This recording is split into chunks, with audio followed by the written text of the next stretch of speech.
Hello friends, welcome back கேபிஎஸ்டோ channel நண்பர்களே. எனக்கு இந்த வீடியோவில் பார்த்தீங்கன்னு வச்சுக்கோங்களேன், மிக மிக முக்கியமான எச்சரிக்கையான ஒரு ஜோதிட விஷயத்தை தான் இப்போ இந்த வீடியோவில் அதிரடியாக பார்க்க போகிறோம். அதாவது டிசம்பர் மாதம் 13ஆம் தேதி மிக மிக எச்சரிக்கையான ஒரு நாளுங்க. அன்று தமிழ் மாதம் பார்த்தீங்கன்னு வச்சுக்கோங்களேன், கார்த்திகை மாதத்துடைய 28ஆம் நாள், கிழமை வெள்ளிக்கிழமை. அன்று என்ன எச்சரிக்கையான நாளுன்னு கேட்குறீங்களா? அன்று கார்த்திகை மாதத்துடைய மிக விசேஷமான கார்த்திகை தீபமானது வருதுங்க. கார்த்திகை மாதமானது ரொம்ப விசேஷனா அது இந்த கார்த்திகை தீபத்தை சொல்லலாம். ஒவ்வொரு ஆண்டும் கார்த்திகை தீபமானது விசேஷமாக வரும். இந்த ஆண்டு டிசம்பர் 13ஆம் தேதி கார்த்திகை மாதத்துடைய கடைசி நாளில் வருது. ஸோ கார்த்திகை தீபத்துடைய வரலாறையும் கார்த்திகை தீபத்தில் உருவாகக்கூடிய கிரக மாற்றங்களால் ரிஷபராசிக்காரங்களுக்கு என்ன பலன் கிடைக்கும் அப்படிங்கிறதையும் இந்த வீடியோவில் ஷேர் பண்ண போகிறேன். இந்த வீடியோ ரொம்ப யூஸ்ஃபுல்லாக ரொம்ப இன்ட்ரெஸ்டாக இருக்கும். கண்டிப்பாக வீடியோ பார்க்கக்கூடிய ரிஷபராசிக்காரங்க வீடியோ ஸ்கிப் பண்ணாமல் பாருங்கள். ஏன்னா இந்த வீடியோ உங்களுக்கு ரொம்பவே பார்த்தீங்கன்னு வச்சுக்கோங்களேன், வாழ்க்கையை புரிய வைக்கும். ஏன்னா இந்த கார்த்திகை தீபத்துடைய முக்கியத்துவத்தையும் கார்த்திகை தீபத்துக்கு பிறகு என்ன நடக்குங்கிறத நீங்கள் தெரிஞ்சுக்கிறது உங்கள் வாழ்க்கைக்கு நிறைய மாற்றங்கள் கொடுக்கும். அதனால் கார்த்திகை தீபத்துடைய சிறப்பு பலன்களையும் உங்களுக்கான எல்லா விஷயங்கள் என்ன நடக்குங்கிறதையும் தெரிஞ்சுக்குங்க.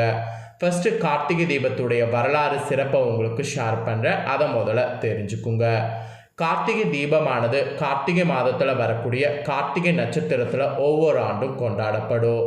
இந்த திருக்கார்த்திகை அன்று வீட்டில் உள்ள சிறியவர்கள் முதல் பெரியவர்கள் வர நீங்கள் வீடுகளை அகல் விளக்குகளால் அலங்கரிக்கணும். கார்த்திகை திருநாளில் கரெக்டாக மாலை 6 மணி அளவில் அகல் விளக்குகள் வீடுகள் தோறும் நீங்கள் சொலிக்கிற மாதிரி ஏற்பாடு பண்ணணும். இந்த தீப திருநாளானது 3 நாட்கள் நீங்கள் கொண்டாடணும். இந்த விளக்கேற்றுவதற்கு ஊற்றப்படக்கூடிய எண்ணெய், அதில் இடப்படக்கூடிய திரி, அது எப்படி கரைத்து கொண்டு நமக்கு பிரகாசமான ஒளியை தருதோ அதே போல் நீங்களும் தன்னலை பார்க்காம மற்றவர்களுக்கு உதவிகள் செய்ய வேண்டும். அதுதான் இந்த கார்த்திகை தீபத்தில் நீங்கள் உணர்ந்து விளக்கேற்றி வழிபாடு செய்யணும் என்று சொல்லப்படுது.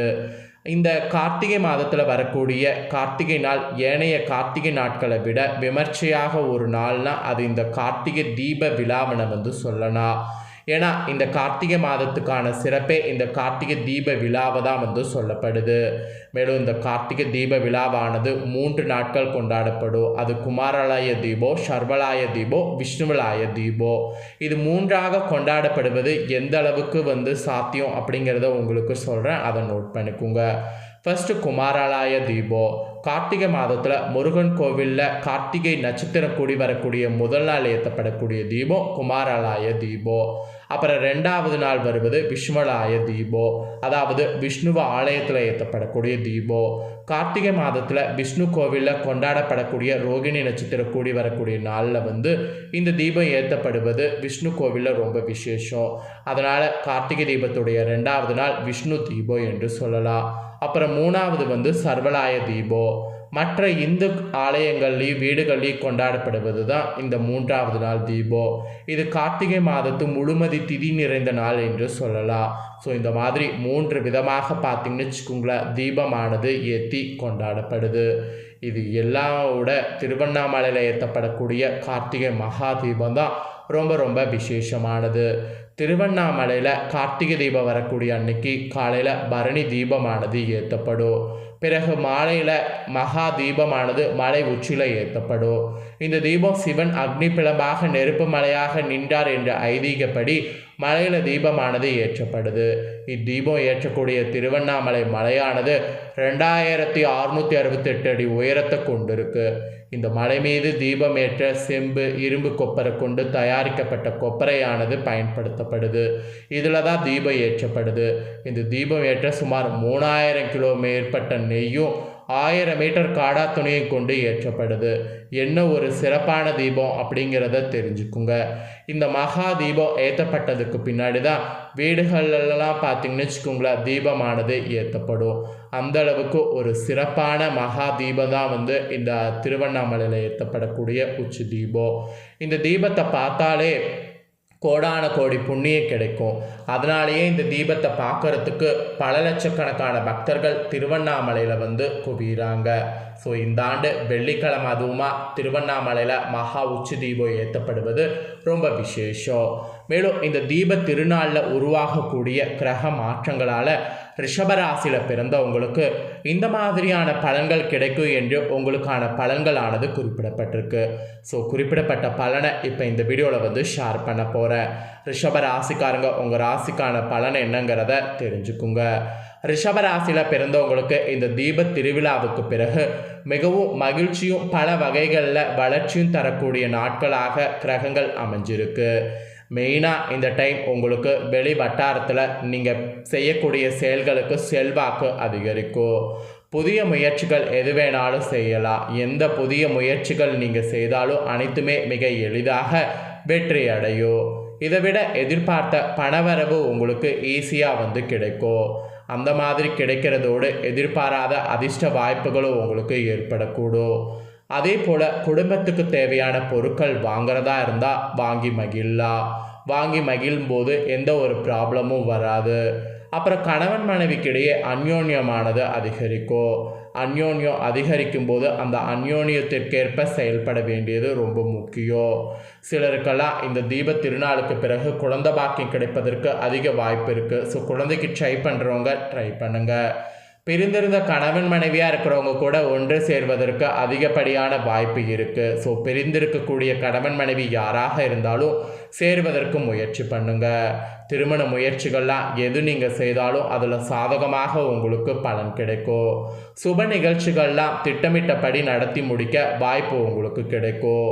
உறவினர் மற்றும் நண்பர்கள் வீட்டு விருந்து விசேஷங்களில் கலந்து கொள்வது உங்களுக்கு ஈஸியாக இருக்கும். சிலருக்கெல்லாம் வெளிமாநிலங்களில் புகழ்பெற்ற புண்ணிய தலங்களுக்கு செல்ல வாய்ப்பு உண்டாகும். அதெல்லாம் பயன்படுத்திக்குங்க. இதுவரை இருந்த உடல் உபதைகள்லாம் நீங்கி உடல் ஆரோக்கியம் கூட மேம்படும்.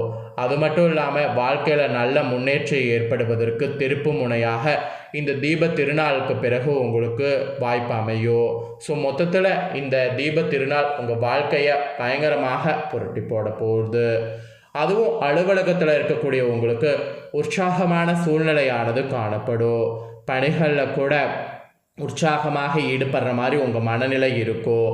இது உயர் அதிகாரிகள் உங்கள் ஆலோசனைகளுக்கு உரிய அங்கீகாரம் கொடுக்குற அளவுக்கு சப்போர்ட்டாக இருக்கும். எதிர்பார்த்த பதவி உயர்வு, ஊதிய உயர்வு போன்ற சலுகைகள் கிடைக்கும். உங்களுடைய கோரிக்கைகள்லாம் ஏற்றுக்கொள்வாங்க. அதனால் உங்களுடைய கோரிக்கைகள் இப்போ நீங்கள் வைக்கலாம். இது அலுவலகத்தில் இருக்கிறவங்களுக்கு சொல்லப்பட்டிருக்கு. அப்புறம் தொழில் வியாபாரம் செய்யக்கூடியவங்களுக்கு எதிர்பார்த்ததை விட விற்பனையும் லாபமும் இந்த தீப திருநாளுக்கு பிறகு கூடுதலாக கிடைக்கும். அரசாங்க வகையில் எதிர்பார்த்த காரியங்கள் கூட அனுகூலமாக முடியும். புதிய முயற்சிகள் எது செய்தாலும் வெற்றியானது உங்களுக்கு கிடைக்கும். அதுவும் சக வியாபாரிகளால் மறைமுக போட்டிகள்லாம் ஏற்படுவதில்லை, அதெல்லாம் உங்களுக்கு குறையும். அப்புறம் வரவில் பார்த்தீங்கன்னு வச்சுக்கோங்களேன், கவனமாக இருக்கணும். அதுவும் பற்று வரவில் கவனமாக இருக்கணும். மற்றபடி உங்களுக்கு வேறு எதுவும் சொல்லப்படல, எல்லாமே லாபம்தான். அப்புறம் குடும்பத்தை நிர்வகிக்கக்கூடிய பெண்களுக்கு மகிழ்ச்சி தரக்கூடிய நாட்களாக இந்த தீப திருநாளுக்கு பிறகு அமையும். புதிய ஆடை ஆபரணங்கள் வாங்குறதா இருந்தால் வாங்கி மகிழலாம். விருந்து விசேஷங்களில் கலந்து கொள்ளக்கூடிய வாய்ப்பு உண்டாகும்.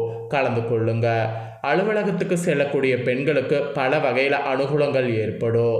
மொத்தத்தில் இந்த தீப திருநாளுக்கு பிறகு பெண்களுக்கு கூட சூப்பராக இருக்க போகுது. இதுதாங்க ரிஷபராசிக்காரங்களுக்கு சொல்லப்பட்ட தாள்கள்.